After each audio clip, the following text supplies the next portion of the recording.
Baik, bismillahirrahmanirrahim. Assalamualaikum warahmatullahi wabarakatuh.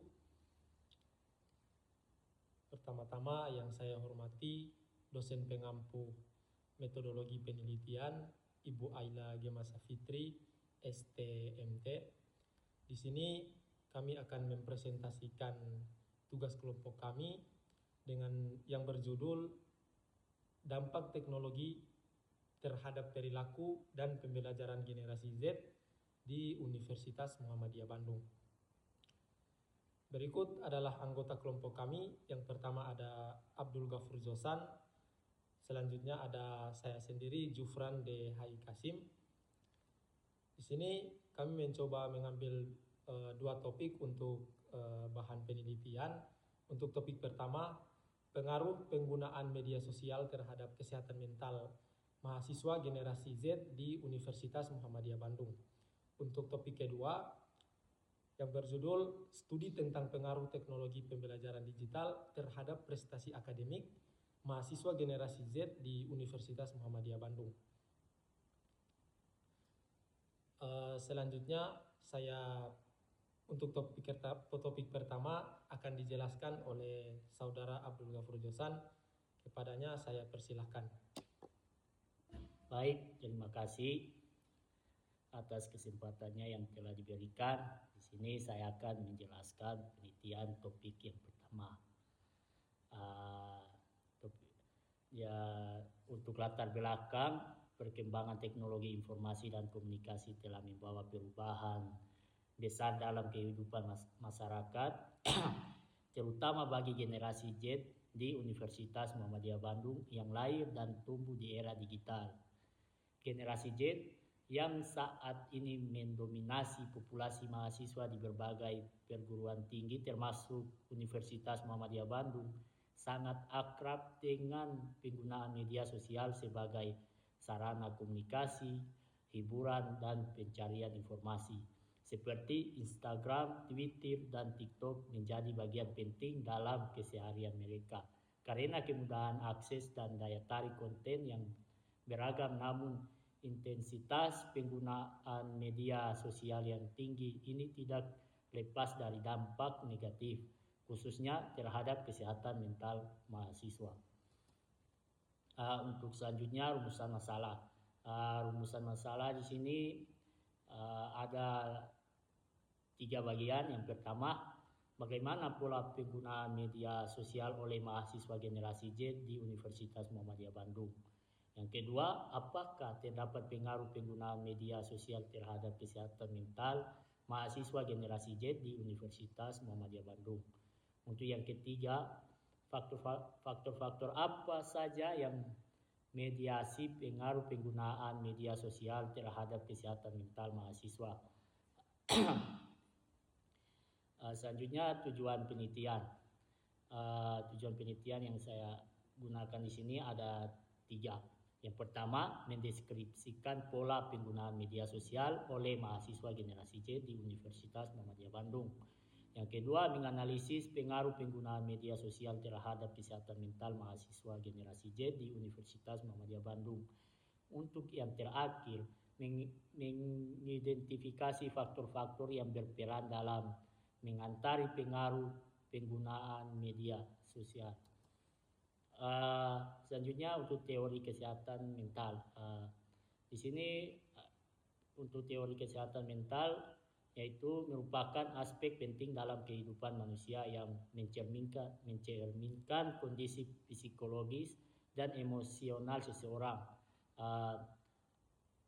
Ada salah satu pakar ilmu mengatakan menurut Semyun 2006, ilmu kesehatan mental adalah ilmu yang memfokuskan pada perawatan mental atau jiwa dengan tujuan mencapai dan memelihara kesejahteraan psikologis serta mencegah gangguan mental dan ketidakmampuan menyesuaikan diri. Selanjutnya untuk hasil wawancara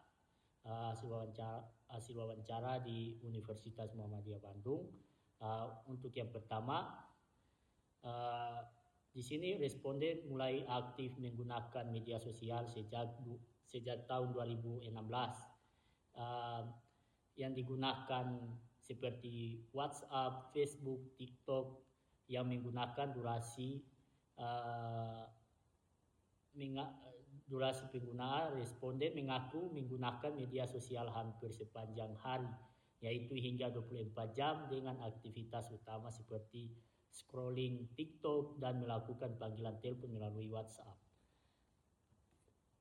Yang kedua, pengalaman dan dampak psikologi.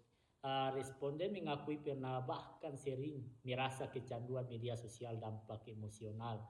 Penggunaan media sosial menimbulkan perasaan sedikit insecure, terutama saat membandingkan diri dengan orang lain di platform digital.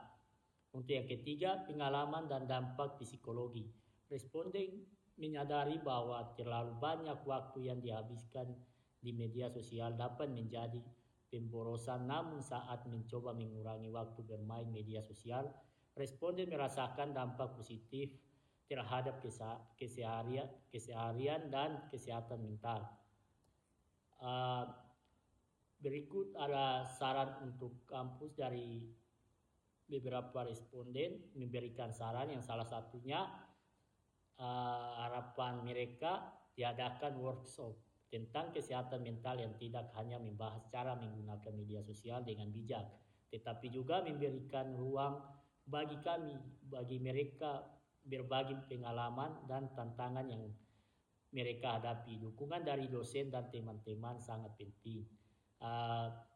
Mereka juga percaya bahwa menciptakan lingkungan yang positif di kampus dapat membantu mereka saling mendukung. Responden menyarankan agar kampus menyediakan layanan konseling psikologis, edukasi literasi digital, dan kesehatan mental, serta aktif mengenai kasus cyberbullying dan isu terkait lainnya. Selanjutnya di sini ada hasil dokumentasi bersama mahasiswa-mahasiswa generasi Z yang ada di Universitas Muhammadiyah Bandung.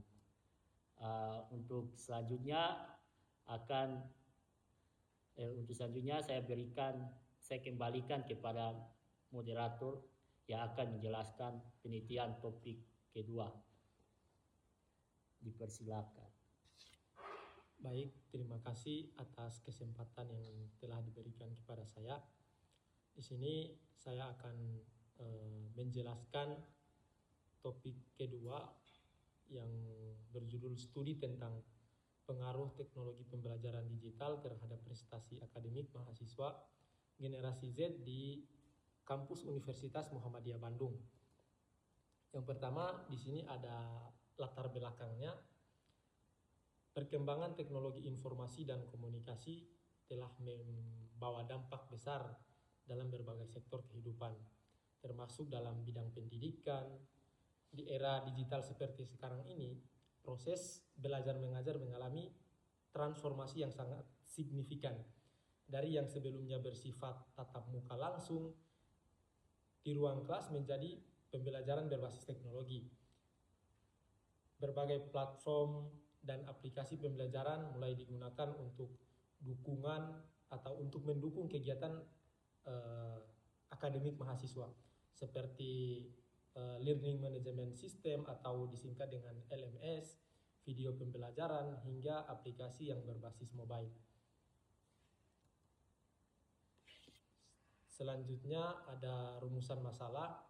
Di sini saya mencoba mengambil 3 rumusan masalahnya. Yang pertama, apakah terdapat pengaruh yang signifikan antara teknologi pembelajaran digital terhadap prestasi akademik mahasiswa generasi Z di Universitas Muhammadiyah Bandung? Yang kedua, bagaimana persepsi mahasiswa generasi Z terhadap penggunaan teknologi pembelajaran digital dalam proses perkuliahan? Yang ketiga, faktor-faktor apa saja yang mempengaruhi efektivitas penggunaan teknologi pembelajaran digital terhadap peningkatan prestasi akademik mahasiswa? Terus yang kedua, yang selanjutnya ada tujuan penelitian. Untuk tujuan penelitian ini untuk mengetahui adanya pengaruh antara teknologi pembelajaran digital terhadap prestasi mahasiswa generasi Z di Universitas Muhammadiyah Bandung itu sendiri. Terus yang kedua, kita coba mengukur sejauh mana kontribusi teknologi pembelajaran digital dalam menunjang pencapaian akademik mahasiswa, khususnya mahasiswa generasi Z di Universitas Muhammadiyah Bandung.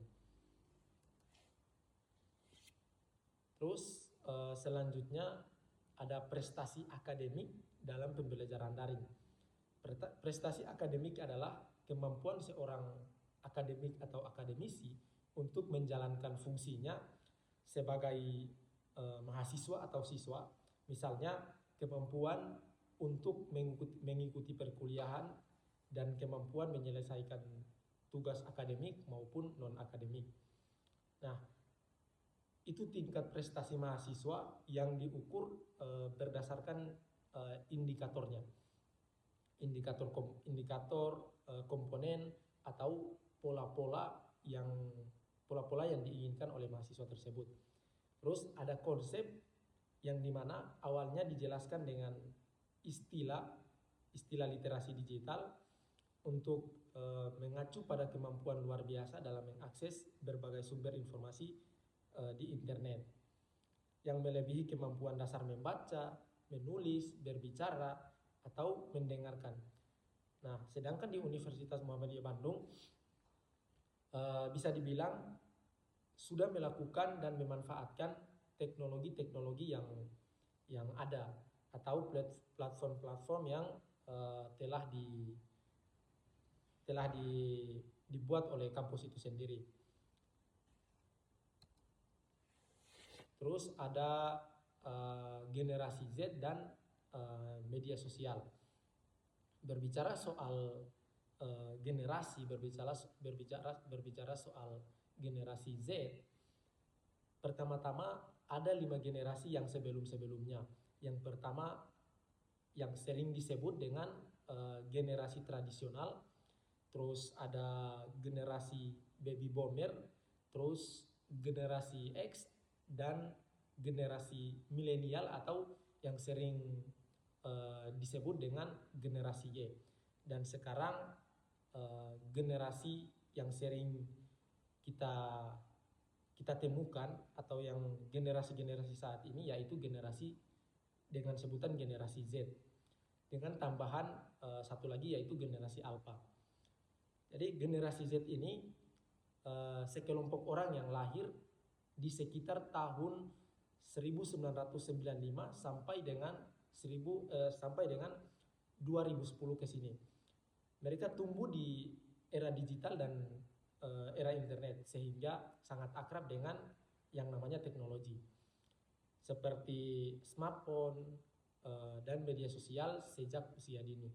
Sedangkan media sosial adalah platform daring yang memungkinkan penggunaannya untuk dapat membuat, berbagi, dan saling berinteraksi dengan konten-konten yang telah dibuat, yaitu mau secara virtual seperti Instagram, Facebook, TikTok, dan Twitter.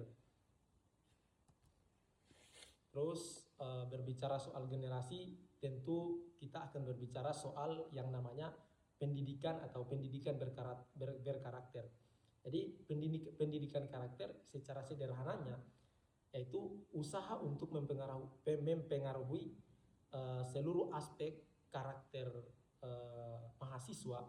Proses ini dirancang dengan sengaja untuk dapat membantu mahasiswa agar dapat memahami nilai-nilai dan mampu menghadapi tantangan ke depan, baik dari lingkungan luar maupun dari diri sendiri.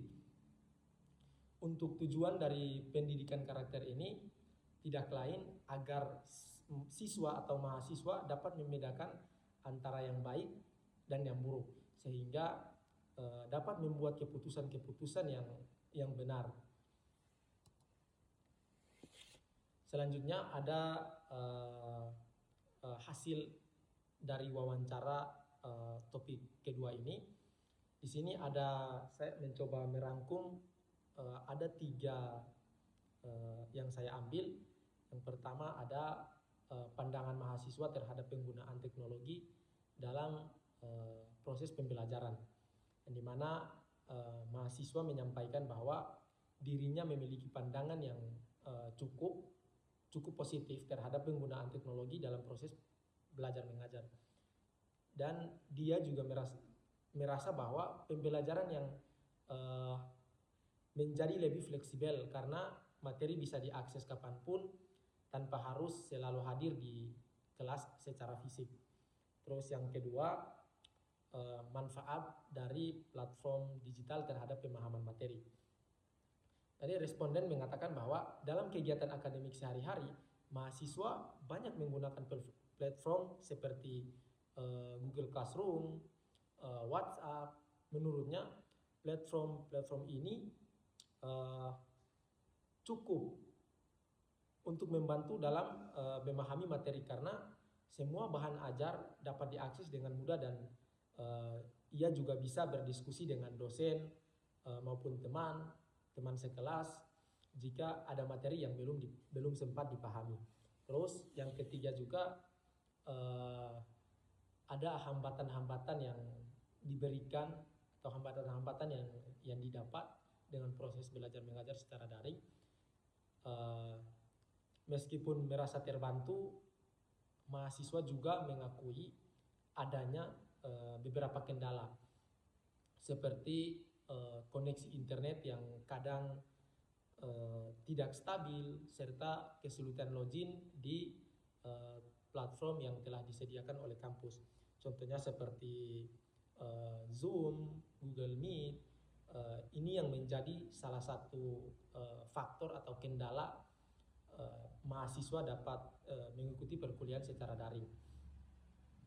Biasanya ketika mengalami kendala-kendala seperti koneksi internet, nah mahasiswa ini bakal mencari tempat yang dimana menurutnya koneksi internetnya sedikit stabil, agar sehingga dapat membantu dia proses dalam belajarnya maupun membantu proses mengajar dari dosen itu sendiri. Ini hasil dari dokumentasi wawancara saya di beberapa mahasiswa generasi Z di Universitas Muhammadiyah Bandung. Jadi kesimpulannya adalah teknologi terutama di media sosial dan internet dapat memberikan dampak yang sangat besar terhadap perilaku dan pembelajaran bagi mahasiswa generasi Z. Di satu sisi, teknologi mempermudah akses informasi dan mendukung pembelajaran digital. Namun, di sisi lain ada juga yang namanya kendala-kendala tersebut. Kendala-kendala ini, penggunaan yang berlebihan dapat menimbulkan masalah psikologis seperti stres, kecemasan, dan FOMO. Nah, mahasiswa mulai menyadari bagaimana pentingnya mengelola teknologi secara bijak dengan dukungan kampus dalam bentuk edukasi literasi, digital, dan layanan konseling sangat dibutuhkan agar teknologi memberi dampak yang sangat positif secara menyeluruh di mahasiswa Universitas Muhammadiyah Bandung. Baik, cukup sekian presentasi dari kelompok kami. Lebih dan kurangnya kami mohon maaf. Wabillahi taufiq wal hidayah. Wassalamualaikum warahmatullahi wabarakatuh.